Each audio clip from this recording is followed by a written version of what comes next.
Voici ici une rencontre qui va laisser des traces. Après la défaite des Bleus face à l'Afrique du Sud en quart de finale de la Coupe du monde de rugby, Thomas Pesquet n'a pas pu cacher sa frustration. L'astronaute n'a pas mâché ses mots sur les réseaux sociaux. Les supporters français vivent des moments assez compliqués ces derniers mois.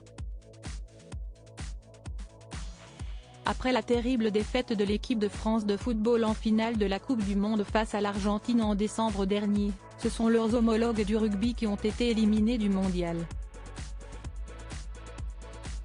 Avec une des meilleures générations de son histoire, l'équipe de Fabien Galtier s'avançait confiante, mais tous les espoirs de victoire finale se sont écroulés ce dimanche 15 octobre face à l'Afrique du Sud en quart de finale.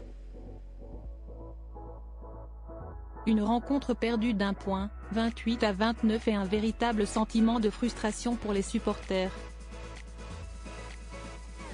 Si Antoine Dupont a tout tenté dans cette rencontre, cela n'a pas suffi et la colère s'est emparée de nombreux spectateurs.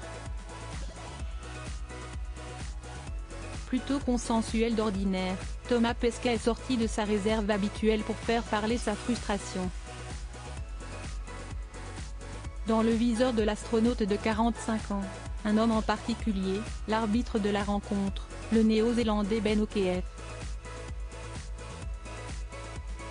Le rugby est un sport qui, d'habitude, se joue à 15 contre 15, a-t-il lancé, faisant réagir sa communauté, qui a déjà liké son tweet plus de 45 000 fois en seulement quelques heures. Si la plupart des suiveurs de Thomas Pesquet semblent partager son avis sur l'arbitrage lors de ce match, l'un d'entre eux le traite de mauvais perdant, ce qui ne passe pas du tout, surtout que l'internaute en question est originaire de Belgique. Non mais en plus de se faire voler, il faut se taper les mecs frustrés qui connaissent pas les règles, ça va bien là.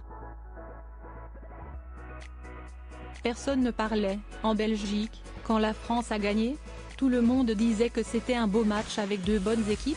Et pourtant rien à voir niveau arbitrage, rétorque celui qui a déjà rédigé son testament, avant de conclure, passablement énervé, sans déconner.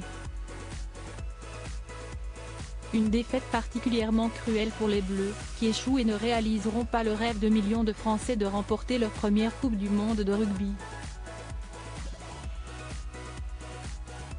Une grosse désillusion, notamment pour Antoine Dupont, qui s'est effondré dans les bras de sa mère après le match.